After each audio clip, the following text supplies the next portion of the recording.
Alright, what I hope to accomplish here is familiarize riders that are not familiar with gate sections, what they look like, what the gate or split markers are going to look like, and how to decide how to get through one of these sections. Obviously you want to get through without putting your foot down, because as soon as you put your foot down, then you're no longer able to earn any more points. But you will keep the points that you have made going through the section, to say, until you foot, go out of bounds, fall over, whatever. So this section, it's one we use quite a bit, at least this area. It's set up a little differently. So here's the entrance. And once in the entrance, we can see there's some splits or gates up there, but over here is the first one we would come to, which is pretty easy left-hand turn. So I think most people are going to opt to take this one. And once through here, you've got to decide, all right, which gate can I do next without footing? So we've got higher logs over here, and that's worth 2 points, maybe for one-line riders and maybe some two-line riders. The one next to it's worth 1 point, and probably a 2- and 3-line riders. Now the 4-line riders, if they've gotten this first point, they are probably either going to want to go this way because they'd like to get up the hill to that next gate, maybe, and avoid these two. So they've got this way to go around, or they can go around this way. And I'll get a little bit close because you don't want to use up room you might need later coming the other way. So here's the next gate.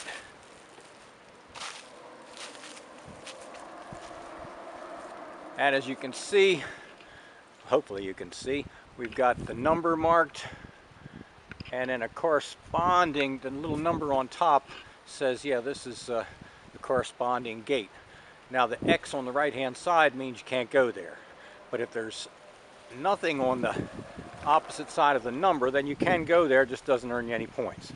But we want to go through here and earn this point right here. Now we've got options of going across this log. You can get a point going across the log, or you can get 2 points if you go across it down here. Now the thing is, once you've taken those gates, you've got to make sure that you're going to be able to get out of there without footing, or you want to avoid them. But let's assume no problem making this. This is a easy point right here. All right, over here we got red ribbons, so we've got to stay to the left of that. And as we swing around a little bit, we see here's the next gate, right? Basically the only gate when you're up here. So you can take this, or if you can't get the turn right, then you can go over the log over here. It's just, unless you go through these 2 trees, no point. So let's assume this is pretty easy. We're going to go through, pick up this point here. Now continuing down the hill, we say we've made that point. So we get down to the next gate, and the next gate might be a little tricky for 3- and 4-line riders. Not too bad for 2-line, and easy for a 1-line rider. So you can pick up this point.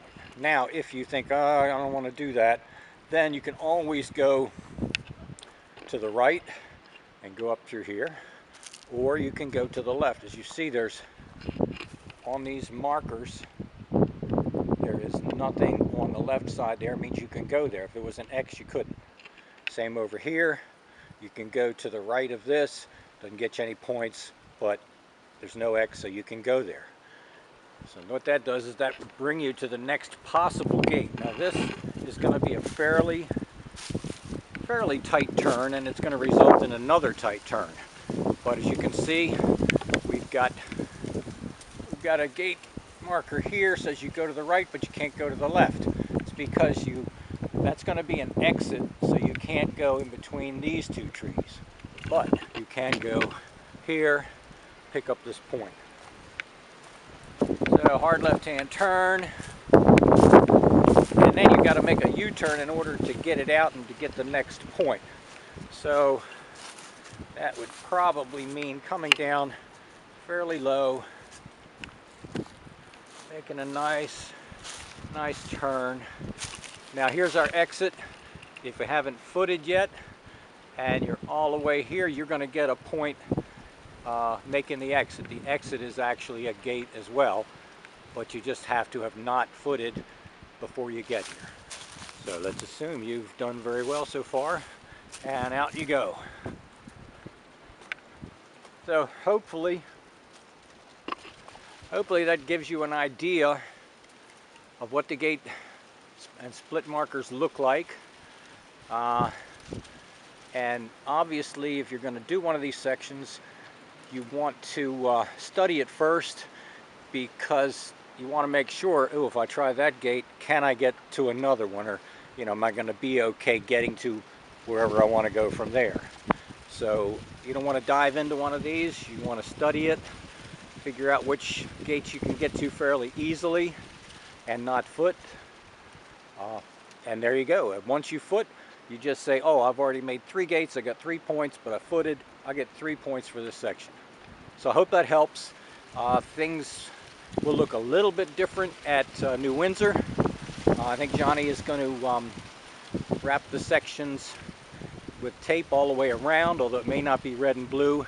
So that'll be the boundaries, and then he'll have the gates marked. So we look forward to having some new riders, as well as some old established riders here at Taylorsville, and also at our event in New Windsor. All right, thank you.